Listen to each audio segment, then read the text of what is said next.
Hello everyone, welcome to our new video. আমি দীপিকা। কেমন আছো তোমরা? আশা করি তোমরা ভালো আছো। আমিও ভালো আছি। আজকে একটা নতুন ভিডিও নিয়ে তোমাদের কাছে ডিসকাস করতে চলে এসেছি।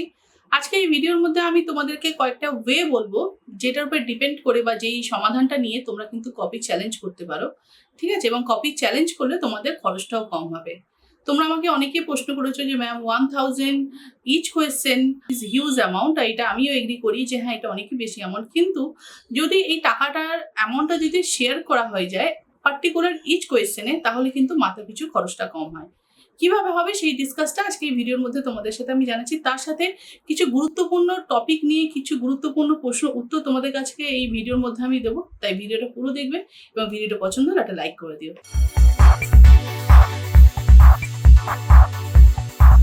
তোমরা আমাকে অনেকেই বলছো যে ম্যাম যেহেতু পার্টিকুলার ইচ কোয়েশ্চেনের জন্য কিন্তু 1000 করে যাচ্ছে, সেই জন্য আমি তোমাদেরকে কয়েকটা ওয়ে বলতে পারি। সেটা কিন্তু সম্পূর্ণ আমার মতামত। যদি তোমাদের পছন্দ হয় তাহলেই কিন্তু তোমরা মতামতটা নিও।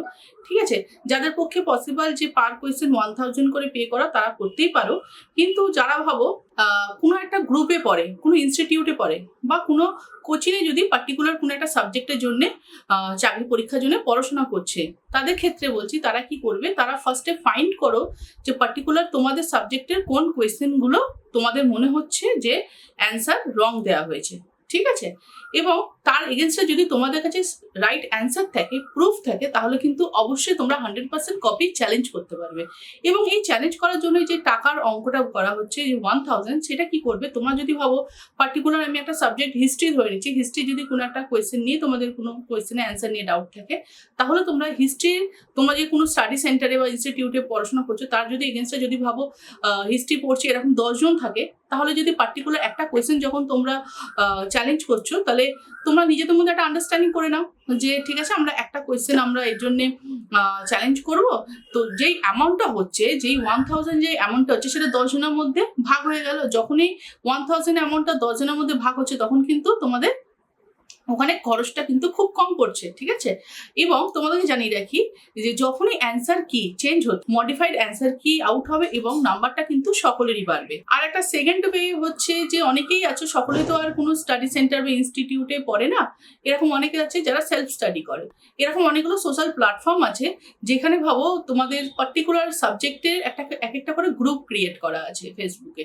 তো সেইখানে তোমরা জয়েন হতে পারো এবং সেখানে জয়েন হয়ে দেখো যে কোন কোন সাবজেক্টে, মানে যদি ভাবো হিস্ট্রি, কারো লাইফ সায়েন্স, কারো জিওগ্রাফি, এরকম যদি সাবজেক্ট থাকে, তো ওখানে জয়েন হয়ে তোমরা ওখানে ডিসকাস করো যে কোন কোয়েশ্চেন নিয়ে ডাউট আছে এবং তার এগেনস্টে জিজ্ঞাসা করো যে কে এই চ্যালেঞ্জটা করবে। কেউ একজনকে তো চ্যালেঞ্জ করতেই হবে এবং সকলে কিন্তু ওকে তাকে পে করে দিও। ঠিক আছে? এটা হচ্ছে সেকেন্ড ওয়ে। আর যেহেতু আমাদের কাছে একটা বড় অপরচুনিটি আছে, একটা সোশ্যাল মিডিয়া আমাদের প্ল্যাটফর্ম, আমরা সকলে একে অপরের সাথে কমিউনিকেট করতে পারছি। লাইক আমার ভিডিওগুলোতেই ধরে নাও, আমার লাস্ট যে ভিডিওগুলো গেছে সেখানে সকলে কমিউনিকেট করছো। নেগেটিভ পজিটিভ তো সব জায়গাতেই থাকে, আমি সবসময় পজিটিভ নিয়েই কথা বলি। যারা আমার ভিডিও দেখে আসছো বা অনেক দিন ধরে দেখছো, তারা আমাকে ভালো করেই জেনো। তো আমি সেটা নিয়েই বলছি, অনেক পজিটিভ কমেন্টসও ওখানে আসছে, নিজেদের মধ্যে তোমরা ডিসকাসও করছো। তো এরকমভাবেও কিন্তু তোমরা একটা গ্রুপ ক্রিয়েট করে নিতে পারো।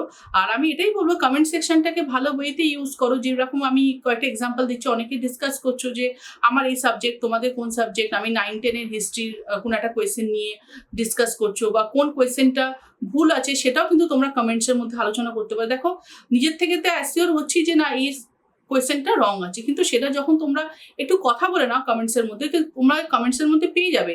কেউ যদি হিস্ট্রি থাকে, হিস্ট্রিরও গ্রুপ পেয়ে যাবে, ইংলিশের গ্রুপ পেয়ে যাবে, বেঙ্গলির পেয়ে যাবে, সায়েন্সের পেয়ে যাবে, জিওগ্রাফির পেয়ে যাবে।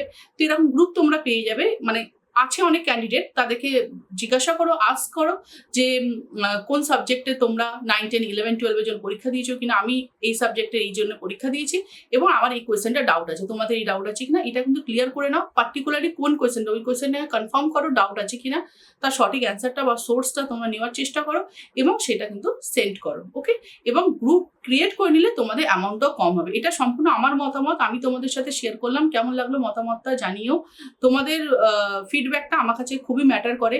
এর আগের ভিডিওতে তোমরা আমাকে অনেকেই থ্যাংক ইউ জানিয়েছো, তাদের সকলকে আমিও আমার তরফ থেকে থ্যাংক ইউ জানাচ্ছি।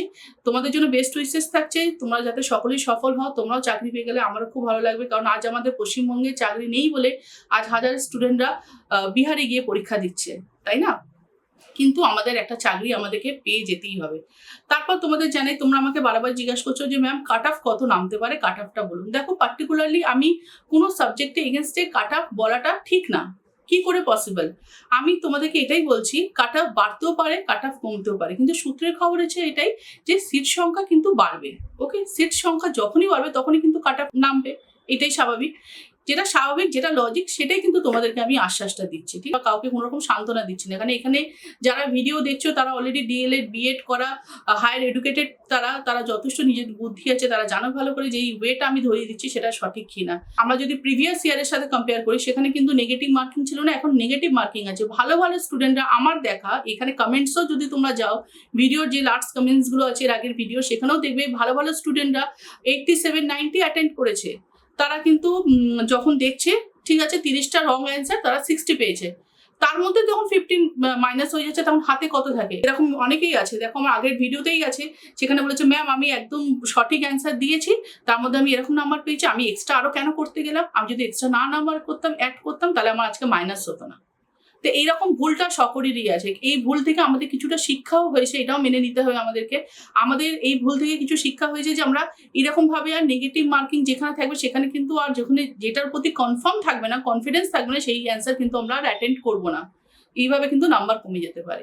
আর যেহেতু সকলেরই নাম্বার কমবে, তো সেই জন্য আমরা একটা হোপ রাখতেই পারি। কেন আমরা হোপ রাখবো না? 40-45-এ কেন হোপ রাখবো না কল আসার? যারা আমাকে জিজ্ঞেস করছে ম্যাম 70-72-80 আছে, আমাদের কল আসার সম্ভাবনা আছে, আমাদের কোনো চান্সেস আছে? আমি বলেছি হাইলি চান্সেস আছে। যারা বলেছে 40-42-45 আছে ম্যাম, আমাদের কি চান্সেস আছে? আমি বলেছি হোপ রাখতে। হোপ রাখতে কি দোষ আছে? আমরা যদি আজকের জন্য হোপ রাখি যে না আমাদের কল আসবে, তবেই তো আমরা প্রিপারেশনটা পরবর্তী পরীক্ষার জন্য তৈরি করে রাখতে পারবো। তারপর যখন রেজাল্ট আউট হবে, যখন মডিফাইড অ্যান্সার কি আসবে, তখন যা হবে দেখা যাবে। আমি যেটা অলরেডি করে এসছি সেটা নিয়ে তো আমি আর চিন্তা করবো না। অ্যাটলিস্ট আমি পজিটিভ হোপ তো রাখতে পারি। আমি যখনই ভাববো আমার কল আসবে না, আমি হেরে গেছি, তখনই তো মানুষের মনটা ভেঙে যায়। এটা তো আমাদের হিউম্যান নেচার।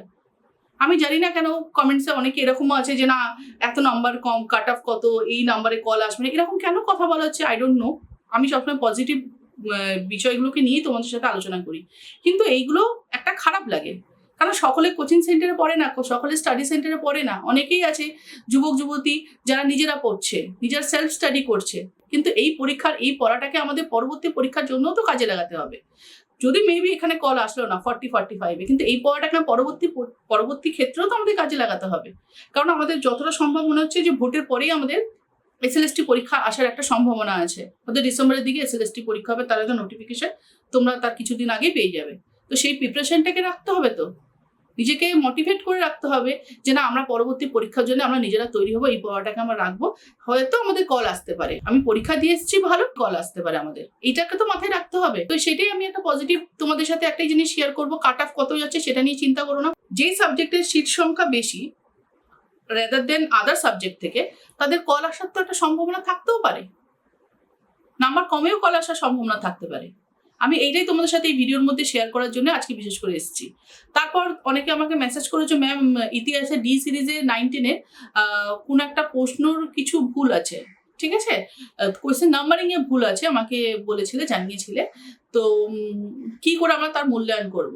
তো তার এগেনস্টে দেখো অনেকেই মানে এই ভিডিওর এই কমেন্টসগুলোকে সত্যি সকলকেই থ্যাংক ইউ বলা উচিত, কারণ এই ভিডিওর এই কমেন্টসগুলোর মধ্যে কিন্তু অনেকে কমিউনিকেট করতে পারছো, তাকে অ্যান্সার করে দিয়েছো একজন যে কিভাবে সে সমাধানটা বের করবে। এর আগের ভিডিওতেই কমেন্টসে তোমরা কথা বলেছো, ঠিক আছে। আর আমি বলবো পার্টিকুলার যদি কোনো প্রশ্ন নিয়ে যদি কোনো ডাউট থাকে, কোনো অ্যান্সার নিয়ে ডাউট থাকে, বা কোনো কিছু নিয়ে ডাউট থাকে, আমি তোমাদের মাদ্রাসা সার্ভিস কমিশনের যে 2টো ফোন নাম্বার আছে, যেটা অলরেডি ফোন করলে ওনারা ফোন ধরছেন আর খুব ভালোভাবে রেসপন্স করছেন, কোঅপারেট করছেন ক্যান্ডিডেটদের সাথে, সেই নাম্বারে তোমরা ফোন করতে পারো। ফোন নাম্বারটা আমি ডেসক্রিপশনে দিয়ে দিচ্ছি, ঠিক আছে। যদি কোনো কিছু প্রশ্ন থাকে তোমরা অবশ্যই ফোন করে নিও, ঠিক আছে। অ্যাকচুয়ালি দেখো, যতই তোমরা ভিডিও দেখো, যতই তোমাদেরকে আমরা গাইড করি না কেন, তাও কোনো একটা জায়গায় যদি কিছু প্রশ্ন পার্টিকুলার তোমার সাবজেক্টের ওপরে যদি কিছু একটা যদি ডাউট থাকে, তাহলে কিন্তু তোমাদেরকে ডিরেক্ট মাদ্রাসা সার্ভিস কমিশনের যে নাম্বারটা আছে ফোন নাম্বারে ফোন করে ক্লিয়ার করে নেওয়াটা উচিত, ঠিক আছে। কারণ তোমার সেই প্রশ্নটার এগেনস্টে তোমরা নাম্বার প্লাস করবে, প্লাস এই প্রশ্নটার এগেনস্টে তোমরা কপি চ্যালেঞ্জ করবে, কোয়েশ্চেনের অ্যান্সারটা চ্যালেঞ্জ করবে, রাইট? তো এই একটা পজিটিভ নোট নিয়েই তোমাদেরকে জানাবো যে এই ভিডিওর কমেন্টসে তোমরা ভালোভাবে নিজেদের যে সমস্যা বা নিজেদের সাথে যদি কমিউনিকেট করতে চাও, যে কোনো একটা সাবজেক্টের সাথে কমিউনিকেট করতে চাও যাতে একসাথে কপি চ্যালেঞ্জ করবে, এই বিষয়গুলো নিয়ে কথা বলো। এবং কাউকে প্লিজ ডিমোটিভেট করো না, সকলকেই আমি বলছি হোপ রেখো, কল আসতে পারে। আমি তো সকলের সাথেই আছি, বিশেষ করে যারা খুব মানে কি বলবো ভেঙে পড়েছো যে ম্যাম পরীক্ষা ভালো দিয়েছি, নেগেটিভের জন্য অনেক নাম্বার কমে গেছে, আমি তাদের সকলের সাথেই আছি। আমি তাদের সকলকে বারে আমি আগের ভিডিওতেও বলেছি, তোমরা হোপ রাখো, মেবি কিছুও হতে পারে। অ্যান্ড এই ভিডিওটা পছন্দ হলে একটা লাইক করে দিও, চ্যানেল নতুন থাকলে চ্যানেলটাকে সাবস্ক্রাইব করে নিও। আমি তোমাদের এভারগ্রিনের মধ্যে বিভিন্ন রকম চাকরির ভিডিওগুলো দিতে থাকি। একটা চাকরি কিন্তু আমাদের পেতেই হবে, এরকম অনেক আছে যে চাকরি করতে করতে পড়াশোনা করেছে। এভারগ্রিনে বিভিন্ন রকম চাকরির ভিডিও যায়, বিভিন্ন রকম স্কুলে বিভিন্ন রকম সাবজেক্টে, পিআরটি লেভেলে, টিএজিটি, পিজিটির ভ্যাকেন্সিস গুলো থাকে, তোমরা কিন্তু ওখানে অ্যাপ্লাই করতে পারো। সব জায়গায় গিয়ে অ্যাপ্লাই করতে এমন না, অনেক জায়গায় মেলও মাধ্যমে মানে মেল সেন্ড করেও কিন্তু অ্যাপ্লাই করা যায়, সেখানে কিন্তু অ্যাপ্লাই করো, অবশ্যই কিন্তু একটা চাকরি পেয়ে যাবে। আই হোপ তোমরা সকলে যাতে চাকরি পাও, তোমাদের সকলেই যাতে কেরিয়ার উজ্জ্বল হোক, তোমরা সকলেই যাতে ভালো থাকো, সুস্থ থাকো, এই কামনাই করবো। তোমরা এভারগ্রিনের সাথে থাকো, এভারগ্রিনের প্রত্যেকটা ভিডিও ফলো রেখো, ভিডিওগুলো সকল ফ্রেন্ড আর ফ্যামিলির মধ্যে শেয়ার করো। দেখা হচ্ছে আমাদের পরবর্তী ভিডিওতে। সকলে সুস্থ থেকো, ভালো থেকো, বাই।